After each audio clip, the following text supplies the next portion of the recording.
How are you? So you're on the van on tour. I am. We're literally moving right now. We're already supposed to be in the town, but had a couple like mechanical things, which just happens on tour. So I was That like, does. well, we gotta make it. We gotta make it to Loaded. You know what I mean? So, but I don't know. I think I've told you this before. It's good to see you, man. It's been a long time. But It we took has. our first ever photo. Oh yeah. Oh right. Yeah, yeah.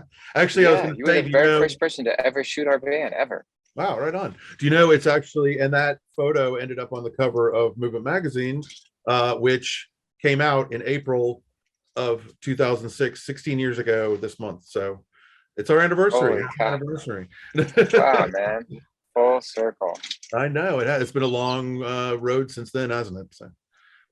It has, man. I mean, I feel old, that's for sure. I'm turning 40 this year, so not a young man anymore. Oh, you're still a kiddo. Good. So after all this time, you've had a long storied career so far, coming out of Middleburg, Florida. So tell me some of the highlights you think over the past 16 years of the Red Jumpsuit Apparatus career that an experience that stands out to you. Man, wow. Just absolutely like the world travel. Everything. I never really thought about any of that stuff. I've always just really been into writing music. I never really thought about where it would take you physically, in a band touring and all the bands from Jax where we're from, like, we're just so used to being a local band. Like that's all we really knew. So we didn't have kind of expectations of like world travel. So that was the biggest surprise that I've found the most enjoyment out of just seeing different countries, because when you're getting paid to do it, it's different than when you have to save up all year long and like plan some kind of vacation or something. So it was just really nice to be able to work, travel for work. That's been the thing I've enjoyed the most. And then obviously just rocking, we still love playing our music, playing rock music live in a band and in the jam room and in the studio. And I never had to give that up. For 16 years, I got to play music with my brother and my friends.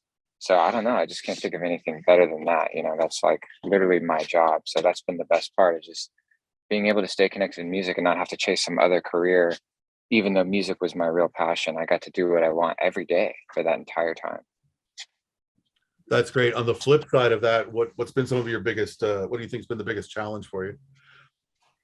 Oh, oh man, a lot of like, just um you can't do it for that long and not have some like just losses, like things people pass away when you're gone and you feel like if you were there you could have done something differently. Every band member I know has gone through that.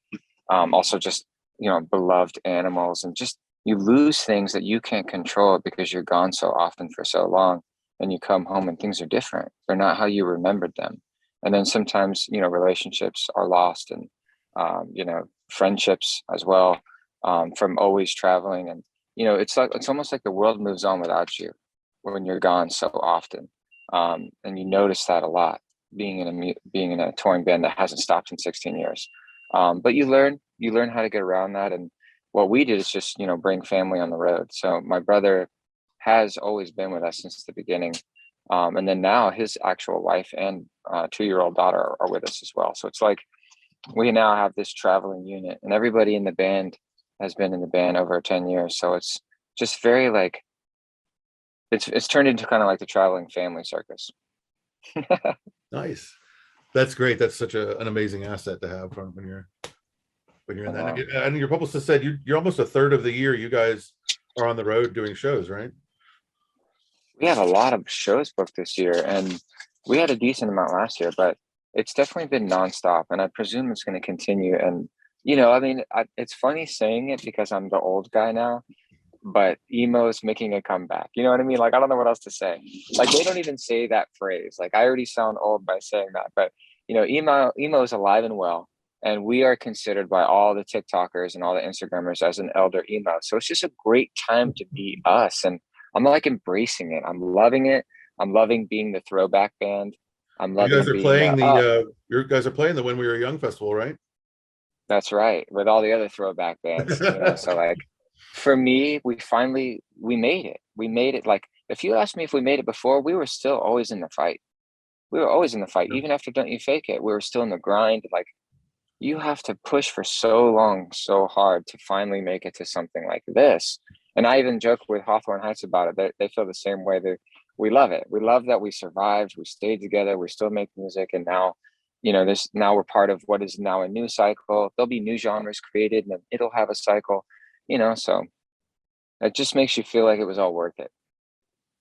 Right on. And so with all the extensive touring that you're doing as well, how are you balancing that with recording and actual having lifestyle and personal time with family and stuff? How are you guys balancing that out throughout with touring so often? Well, as for recording, right here, I'm walking forward in the van now. You can see here's a studio laptop that our drummer, mixer, engineer, he was literally just working on a song as we were talking earlier. So we record and have for a while on the move. Our last record, the Emergency EP, every out song other than vocals, everything was recorded in our bus as we were moving, or vans. So like we've just gotten pretty good at that, and that's pretty awesome. As far as home life, I usually fly home every week. So I fly home not like every now and then. Every Monday to Wednesday on a Red Jumpsuit headlining tour, I fly home to hang out with my wife and kids. And then I fly back to tour Thursday. So we really just play Thursday to Sunday. And to my knowledge, we're the only band that does that. But there are all these interesting different systems that musicians have come up with, ways to just stay connected. And like we're doing right now with devices, over Skype or Zoom has been amazing. I do feel bad for the real rock elders. Like, I don't know how they did it. I know. I think as a photographer, when I started, it was all film and having to change reels in photo pits when you have fans falling all over you and things being thrown above you and stuff, and you've got bouncers all around you and you're trying to exchange out film. Now digital, you can just do it, shoot almost unlimited. It's it's a whole new time. So that's coming back too, though. It was so cool is that yeah the kids are getting into the old stuff because they never had a chance to mess around with it. So like, I don't know, it's awesome. When I started out, the first issues of the magazine, I had my own darkroom. I took my own photos, printed them all to put them into the magazine. So that was about as old school wow. as that. So That's just cool though, to see them still. When you encounter someone who's like, oh yeah, I got a darkroom, you're like, what, really? Like, I always want to go in and look. I just sold mine like last year. I was like, I can't do this anymore. It's Gotta move on. It's definitely a more of an artistic hobby now than a something for the career. So well, you got your use out of it at least. That's good. Digital. Oh yeah, many years of good stuff. So I love printing pictures. But yeah, awesome. So okay, back to the interview. When being on tour and having this kind of hectic schedule, one, where are you finding the energy to do all of this? And two, where do you find the inspiration for writing songs and stuff like this with such a crazy schedule? I've never really changed the inspiration process since way back in the day when we first met. We've always, my lyrics, which is essentially the songwriting, is always just personal life experiences from face down all the way till now. Every song is either literally something I've gone through, something I've watched somebody else go through, or we've been very specific when it wasn't that way. So like such an example is there's a song we have called Twilight. And that's because my brother liked all the Twilight films. So we wrote a song that was like vampire sounding. You know what I mean? So like we told people like, okay, this is, we're doing a little departure here. Like we just wanted to try this out. And people liked it and we had fun with it. And very rarely we'll break it out, maybe on like a Halloween show. And it has like vampire production, organs and stuff in the background and different chords than we usually use. So we have done also a song called Mockingjay because I really loved the Hunger Games like series. So like there's a few exceptions. We're always like very honest about it. It's too windy out here. We're always very like open and honest about it when we do that. Other than that, it's all life experiences. So for inspiration, it hasn't changed because I'm just taking what's around me. What happens to me, what happens to my friends. That hasn't changed. I still do exactly that. Gotcha. And you've been connecting with fans on modern social media, things like Twitch too, right? You've got a pretty good following building there. Tell me about your Twitch channel and what you're doing with that.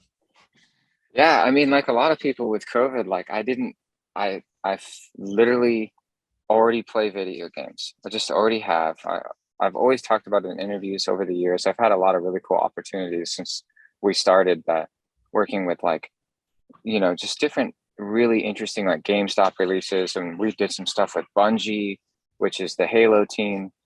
We did all this. We've been in a ton of video games, actually. We were in Saints Row 2, we were in Madden, we were in a lot, and it was really cool. And always my favorite part of dealing with the label at the time was when we finally got to talk about, hey, we got this email from a video game. And I was always like, yes, I don't care who they are. They can use any song they want, like any song from the discography. And sometimes they'd pick deep cuts or B-sides. And then I was really happy, So I've just always been into that world. So naturally, Twitch worked out great for me. So essentially, a lot of times it's just like we're doing now.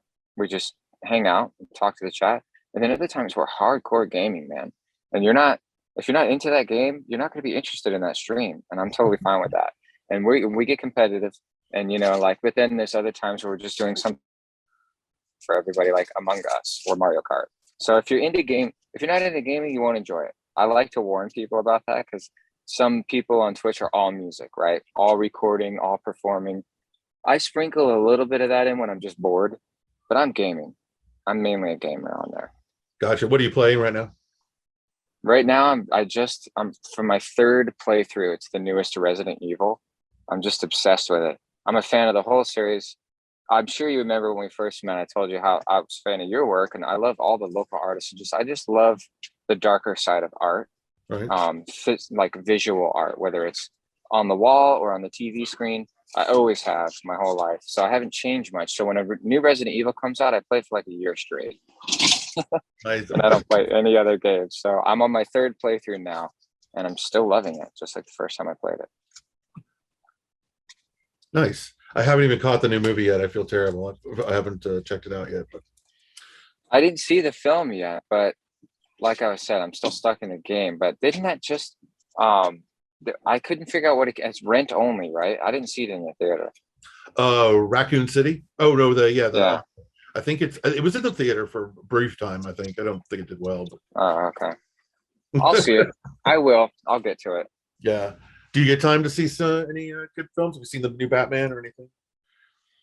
No, I haven't. I do have it downloaded because it just hit HBO Max. Right. But I definitely oops, I lost. There you go. I definitely don't want to watch some movies. I know it's funny. I'm so weird, but some movies I insist on watching on my big screen at home because I have a nice TV. I invested like a certain amount. I wanted a certain pixel or whatever, like 4K, this and that. So if it's a movie like Batman, I don't want to watch it on my iPad on the road. I want to watch it on that TV. And the sound is great. Where are you living now? Where are you based out of? I've been in California for 7 years. Yeah. How's that been treating? Good. I love it. I mean, two things happened. I got sober from alcohol, which was really good for me. Congratulations. So thank you. I'm 6.5 years there. And then the other thing is I turned vegan. Really? So I'm like a Californian cliche now. You know what I mean? But I just feel really healthy. And more importantly than anything, it's really helped my voice. So I've noticed the biggest change in how much longer my voice sounds good on tour.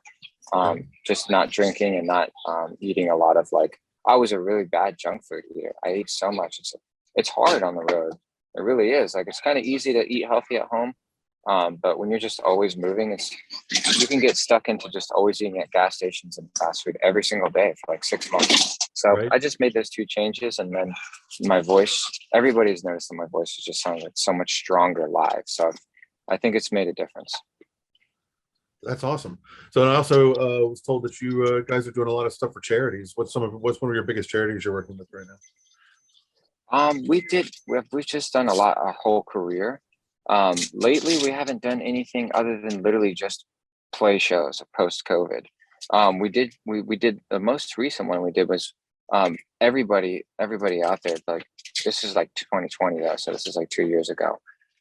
As we raised some money up by releasing a song. That's the way we like to do it, or a t-shirt from Brace Yourself for COVID relief funds. So but that was hard to figure out which one was which, and it's always a little tricky when you try to do something like that. So what we wound up doing actually was just giving it all to one family that had a bunch of medical bills due to COVID.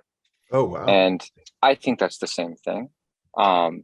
We almost always do that though, but it was, I don't know how else to explain it. Confusing where to donate to. There you go. So it's not as easy as everybody thinks when you're trying to do it the right way and follow the chain of, okay, where is this actually going? So we do eventually wind up usually just giving it to a family, and sometimes they choose to remain anonymous, sometimes they don't. This one did, but it went to a good place, and I don't know. I think we're gonna do it again, maybe, but we'll see. I don't know. It was a pretty interesting experience, but it got a little too emotional almost as well. Mhm. So what's next for you? When's the when new album music? We're just gonna keep doing what we always do, which is we just haven't stopped touring other than COVID. We've just always built from the back catalog always till now. So every single time we go out on tour, it's the back catalog plus the singles from all the other ones sprinkled in. So it just becomes this longer ongoing relationship with the fans that have already been coming to see you a bunch of times. And whenever they request songs, you get to know them, whether it's Twitch or the shows or over and over again. It's been this long where some of them have had kids and we've actually met their kids. We know their kids' names. Well, they'll request a song like, okay, I've seen you 5 times now and you haven't played this song. So then we'll kick that one around next time and we'll pull that out. So we just have a vast catalog now. So, we're just going to keep recording, and then we almost just put records out so we don't have to keep playing the same songs over and over and over live. I think that's where we're at now. That's like the only reason. Just to add something fresh. Yeah. We'll keep doing it, I guess. But before we go, one last thing for a hometown shout out. Tell me one thing that you miss about Jacksonville. One thing I miss Jacksonville, other than my family and friends who are all awesome, and they always That's a given. Yeah, they supported me the whole time. Never turned their backs on me. Jacksonville never ever turned their back on us, and we'll never forget that. Just not me. Is the food. I tell everybody there's so many awesome places to eat, and I also miss our walk downtown. I used to really love doing that. It was a fun thing. We just walk and see everybody's art and all the doors were open. But the food, when I was just there, I had Murray Hillbilly. I recommend it. It's a new vegan spot right there by the Murray Hill.